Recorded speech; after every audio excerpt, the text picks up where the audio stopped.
बिस्मिल्लाहिर्रहमानिर्रहीम। इलेक्ट्रिक जो है उसके बारे में हम बात कर रहे थे, बिजली के बारे में। ये तो आपको पता लग गया कि बिजली क्या चीज़ है।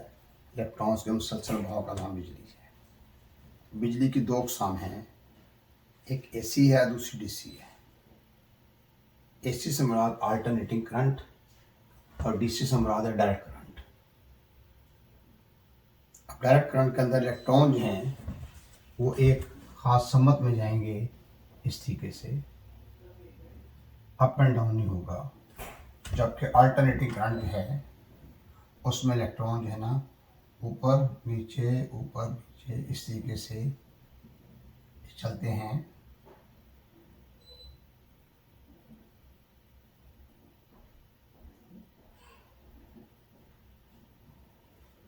तो अल्टरनेटिंग करंट में इलेक्ट्रॉन्स के चलने का तरीका ये है और डायरेक्ट करंट के अंदर चलने का तरीका ये है। अब डायरेक्ट करंट जो है वो हम हासिल करते हैं बैटरियों से, सेलों से हासिल करते हैं। और डायरेक्ट करंट जो है उसका इस्तेमाल जो है ट्रांसपोर्ट के अंदर आम है, जैसे कारें हैं, बसें हैं, ट्रैक्टर है, रिक्शा वगैरह, इन तमाम के अंदर जो है डीसी जो है उसका इस्तेमाल किया जाता है। और डीसी करंट जो है ये बैटरी से हासिल की जाती है। अब आम कारों में 12 वोल्ट की बैटरी होती है। अब 12 वोल्ट की बैटरी जो है उसकी एक तार जो है उसको बॉडी के साथ अटैच कर दिया जाता है। वो नेगेटिव होगी जिस पर मनफी का निशान बना हुआ है। एक तार जो है, मजबूत तार जो है वो उस बॉडी के साथ लगा दी जाती है। और कार का तमाम जिस्म जो है वो नेगेटिव होगा। इसी तरीके मोटरसाइकिल में भी ऐसा किया जाता है, बस के अंदर भी ऐसा किया जाता है, ट्रक के अंदर भी ऐसा किया जाता है, ट्रैक्टर के अंदर भी ऐसा किया जाता है। और पॉजिटिव तार जो है एक फ्यूज बॉक्स होता है, उसमें ले जाते हैं। वहाँ से तमाम चीज़ों को बजरिया उनके स्विच पॉजिटिव तार दी जाती है। अब जौन सी चीज़ को चलाना है, फर्ज करें हेडलाइट को चलाना है, हेडलाइट का स्विच ऑन करेंगे तो हेडलाइट ऑन हो जाएगी, क्योंकि नेगेटिव उसको पहले मिली हुई है, पॉजिटिव मिल जाएगी। इसी तरीके से स्क्रीन वाइपर जो है उसको चलाना चाहेंगे तो उसकी जो मोटर है उसको नेगेटिव पहले मिली हुई है, जब उसको पॉजिटिव मिलेगी तो वो काम करना शुरू कर देगी। जो सबसे मजबूत मोटर होती है कार के अंदर उसको सेल्फ मोटर कहते हैं। सेल्फ मोटर जो है वो बहुत स्ट्रॉन्ग होती है, उसको नेगेटिव पहले मिली होती है तो उसको पॉजिटिव कर दी जाती है तो उस मोटर चलती है। वो मोटर जो है वो मोटर इतनी ताकतवर है कि मोटर इंजन को घुमा देती है। जब इंजन घूमता है तो वो ऑटोमेटिकली जो है फिर वो चल पड़ता है, तो धक्का लगाने की जरूरत नहीं होती। अगर बैटरी काम ना करे, बैटरी का वोल्टेज कम है या सेल्फ जो है वो काम ना करे तो फिर उसको मूव करना पड़ता है। तो इस तरीके से डीसी करंट जो है वो वहाँ पर इस्तेमाल होगी। इसी तरीके से डीसी के स्पेशल पंखे होते हैं। छत वाला पंखा है तो आमतौर पर छत वाला पंखा जो है वो डीसी का अगर होगा उसकी बॉडी अपनी जगह नहीं घूमेगी, पर घूमेगी। लेकिन आजकल जो है ना चाइना की तरफ से ऐसे पंखे भी आए हैं जिनके उनमें बॉडी भी घूमती है।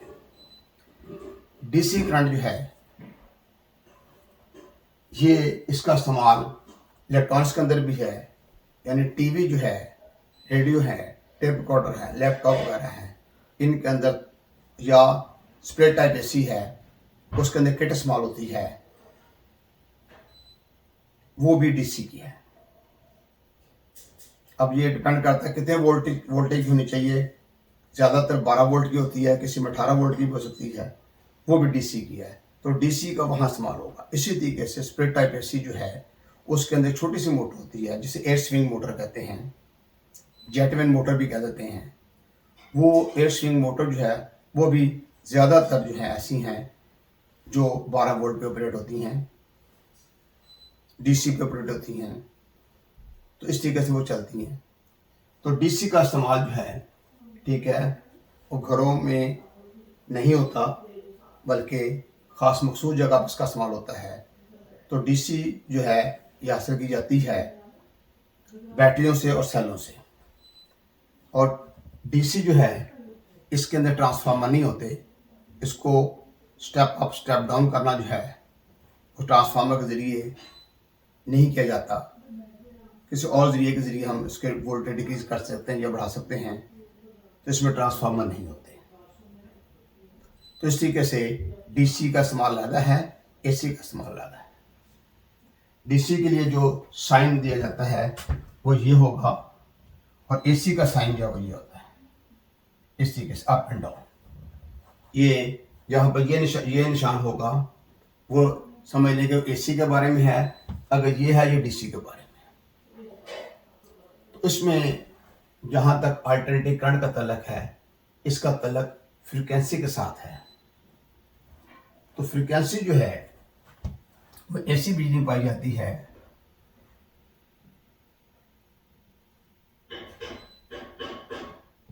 डीसी में फ्रीक्वेंसी नहीं पाई जाती। अब इसमें ये होता है कि इलेक्ट्रॉन जो है इस फर्जी खत से ऊपर की तरफ जाएंगे और वापस नीचे आएंगे, यहाँ से आगे फिर ऊपर चले जाएंगे। इस तरीके से यहाँ से चलने के बाद जब यहाँ पहुँचेंगे, यहाँ पहुँचने के बाद यहाँ पहुँचेंगे तो एक साइकिल मुकम्मल होगा। तो फ्रीक्वेंसी की जो इकाई होती है वो हर्ट्ज होती है। फ्रीक्वेंसी की इकाई क्या है? हर्ट्ज।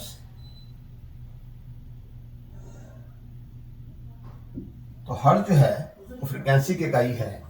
तो जब यहाँ से इलेक्ट्रॉन शुरू होकर ऊपर जाकर फिर नीचे आकर यहाँ तक पहुँचते हैं तो एक सर्कल पूरा हो जाता है।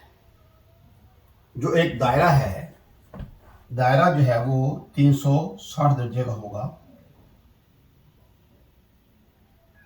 ठीक। आधा दायरा जो है 180 दर्जे का, और जब चौथा हिस्सा होगा 90 दर्जे का दाविया होगा।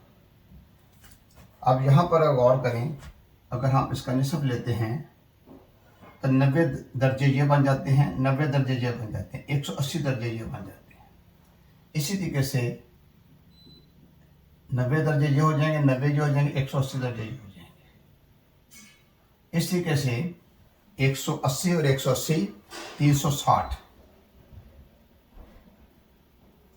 तो 360 दर्जे मुकम्मल होने के बाद एक साइकिल जो मुकम्मल हो जाता है उस साइकिल को हम हर्ट्ज कह देते हैं। तो यहाँ पर जिस वक्त इलेक्ट्रॉन ऊपर की तरफ जा रहे होते हैं और जब वापस आ रहे होते हैं, यहाँ पर आकर इनकी ताकत ख़त्म हो जाती है, नए सिरे से बनती है, फिर ख़त्म होती है, फिर बनती है, ख़त्म होती है। इस तरीके से ये सिलसिला होता है। अगर हम किसी एक बल्ब को देखते हैं तो बल्ब लगातार आपको चलता हुआ नजर आता है, जबकि ऐसा नहीं होता। अगर आपका फ्रिक्वेंसी जो है वो 50 साइकिल है तो वो एक सेकंड में 50 दफ़ा जलता है, 50 दफ़ा बुझता है। ये अमल इतना तेज़ होता है कि हमें लगातार चलता हुआ नजर आता है। इसकी आपको मैं एक एग्जांपल देता हूँ। फ़र्ज़ करें एक पंखा है, छत वाला पंखा है, उसके वो वाइट कलर का है, सफ़ेद रंग का है। उसके एक पर के ऊपर हम एक काला निशान लगा देते हैं और पंखा चला देते हैं। जब पंखा बहुत स्लो होगा तो शायद आप देख सकेंगे वो पर किधर है। जिस वक्त हम तेज़ करते हैं तो आपको एक दायरा सा नज़र आता है, और तेज़ करते मुकम्मल एक दायरा नज़र आएगा, काला रंग का दायरा नज़र आएगा। जब दायरा नहीं है, ये हमारी आंख का धोखा है। तो आंख के बारे में जो आई स्पेशलिस्ट ये कहते हैं कि कोई भी आंख जो है वो एक सेकंड में 10 से ज़्यादा दफ़ा किसी चीज़ को काउंट नहीं कर सकती, मैक्सिमम 12, लेकिन पूरे वर्ल्ड लेवल पर 10 कहा जाता है कि 10 दफ़ा गिन सकते हैं। यानी एक सेकंड में 10 दफ़ा किसी चीज़ को काउंट करना, ठीक है ना, इससे ज़्यादा कोई आंख जो है ना ताकतवर नहीं है। जब उससे ज़्यादा स्पीड हो जाएगी तो आंख वहाँ पर जो है धोखा खा जाती है, वहाँ आंख काम नहीं करती। जैसे बल्ब जो है वो 50 दफ़ा बंद हो रहा है, 50 दफ़ा जल रहा है, वो अमल इतनी तेज़ी से हो रहा है, हमें लगातार चलता हुआ नजर आता है। तो ये सारा सिलसिला ही फ्रीक्वेंसी का है। लेकिन एक बल्ब जो है अगर वो 220 वोल्ट पे चलता है बल्ब जो है 220 वोल्ट पे चलता है, वो वोल्ट जो हम एसी के हैं, उसी बल्ब को 220 वोल्ट डीसी पे ऑपरेट कर सकते हैं। इसका मसला नहीं है। बल्ब जो है या हीटर है या इस्त्री वगैरह इस किस्म की चीज़ें जो एलिमेंट्स वगैरह हैं, उसमें फ्रिक्वेंसी हो या ना हो, दोनों हालतों में वो चीज़ काम कर सकती है।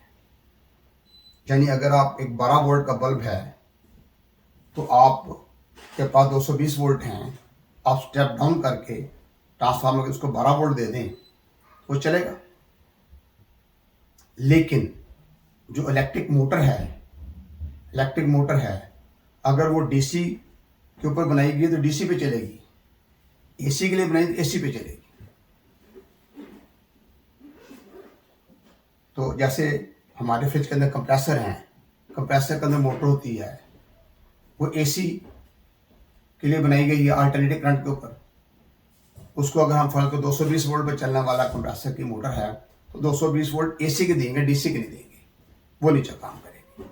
अगर वो 110 वोल्ट एसी पर चलने वाली है तो 110 वोल्ट एसी के देने पड़ेंगे उसको। इस तरीके से वो सिलसिला चलेगा। तो ये फ्रिक्वेंसी की बात है। तो फ्रिक्वेंसी के बारे में थोड़ा सा और बता के बात को वाइंड अप करता हूँ कि फ्रिक्वेंसी जो है, इसी की वजह से पूरी दुनिया में जो आवाज़ एक जगह दूसरे को पहुँचती है। एक ज़माना था रेडियो का आवाज़ जो है ना, वो किसी और मुल्क में चल रहा रेडियो, किसी और मुल्क में आवाज़ सुन रहे थे। ये सारा फ्रिक्वेंसी की वजह से है। फ्रिक्वेंसी को बूस्ट किया जाता है, बूस्ट करने के बाद आवाज़ को आवाज़ फेंका जाता है, रेडियो इसको कैच करता है। और ज़माना तरक्की कर गया, टीवी आ गया। टीवी में भी फ्रिक्वेंसी की वजह से ही आवाज़ और इंसान की जो पिक्चर है वो डॉट्स के ऊपर बनी होती है। डॉट्स देखें और फिर डॉट्स के साथ बनी है, वो डॉट्स को फेंका जाता है, उसको आगे टीवी जो है वो कैच करता है। ये सिलसिला होता है इसके अंदर। तो बाहर तो हमारा, हम उस पर ज़्यादा इसलिए डिस्कस ज़्यादा नहीं करते क्योंकि हमारा मकसद और है, हमने अपने काम की तरफ जाना है। तो ये जो एसी जो है, एसी और डीसी इन दोनों को समझना पे, जो एसी के लिए बनाई गई है उसको एसी पे चलाना है, जो डीसी के लिए बनाई वो डीसी पे चलाना है, नंबर 1। नंबर 2, जितनी फ्रिक्वेंसी के लिए वो चीज़ बनाई गई है उतनी फ्रिक्वेंसी पे चलाना है। फर्ज करें 220 वोल्ट का एसी है, वो 50 साइकिल के लिए डिज़ाइन किया गया है, तो हमें 50 साइकिल पे ही उसको चलाना चाहिए। अगर वो 60 साइकिल का है, उसको 50 साइकिल पे चलाएंगे तो वो एसी जो है वो ज़्यादा करंट लेगा, कंप्रेसर की मोटर गर्म हो जाएगी। गर्म होने के बाद एक पुर्जा उसमें लगा होता है ओवरलोड प्रोटेक्टर, वो ओवरलोड प्रोटेक्टर के जरिए बंद हो जाएगा। इसलिए फ्रिक्वेंसी टैली करना ज़रूरी है कि 220 वोल्ट अगर 50 साइकिल का आपके पास हैं तो कंप्रेसर और उसका यानी एसी जो है उसका कंप्रेसर भी 50 साइकिल का होना चाहिए। और अगर वो 60 साइकिल लगाएंगे तो काम नहीं करेगा, और 60 साइकिल पर 50 साइकिल चलाएंगे तब भी वो काम सही नहीं काम चलेगा। ये नहीं कि नहीं चलेगा, चलेगा लेकिन गर्म हो जाएगा, गर्म होकर बंद हो जाएगा, काफ़ी देर बंद रहेगा, फिर दोबारा चलेगा, उतनी देर कूलिंग ख़त्म हो जाती है, कम हो जाती है। तो ये चीज़ होगी। इसलिए यानी हमें एसी और डीसी दोनों के बारे में ख़ास ख्याल रखना है, कौन सी चीज़ एसी की एसी पे चलानी है, कौन सी चीज़ डीसी या डीसी पे चलानी है। बात दफ़ा कार का रेडियो है, ठीक है ना, हम जा रहे हैं, कार बड़ी बड़ी तारों के नीचे से गुजरती है, 1,32,000 वोल्ट की लाइन है, उससे नीचे से गुजरी, तो आपको जो आवाज़ है वो सही नहीं आएगी, आवाज़ आती रहेगी, आवाज़ सही नहीं आएगी। उसकी वजह यह है कि उसको तो प्योर डीसी चाहिए था, वो फ्रिक्वेंसी उस पर असरअंदाज हो रही है इसी की, उसमें पल्सेस आ गए, पल्सेस आने के बाद वजह से आवाज़ सही नहीं है। जैसे ही वो आप उन तारों से दूर जाते हैं आवाज़ सही हो जाती है। या फिर एक रेडियो जो है उसकी आवाज़ ख़राब हो गई, वो इलेक्ट्रिक वाले जो इलेक्ट्रॉनिक्स का काम करते हैं, रेडियो का काम करते हैं, उनके पास ले जाते हैं। वो क्या करते हैं कि वो उसमें एक कैपेसिटर होता है और डायोड है, ठीक है जी। वो ऐसा करते हैं कि उसकी फ्रिक्वेंसी जो है उसको ख़त्म करते हैं, इसलिए लगाया जाता है। अगर 3 वोल्ट 6 वोल्ट पे चलने वाला है, उसको फ्रीक्वेंसी ख़त्म करके फिर उसको डीसी में ला करके जाता है। तो जब वो कैपेसिटर जो है ख़राब हो जाए तो दूसरा कैपेसिटर चेंज करते, इतना काम करते हैं वो। कईयों को ये भी नहीं पता कि हम क्यों चेंज कर रहे हैं। एक्चुअली फ्रीक्वेंसी को ख़त्म करने के लिए, जो पल्सेस हैं उनको ख़त्म करके काम चला लेते हैं। अब हम अपने काम की तरफ ही आते हैं। तो ये हमारा जो है अल्टरनेटिंग करंट और डायरेक्ट करंट के बारे में मामला हो गया।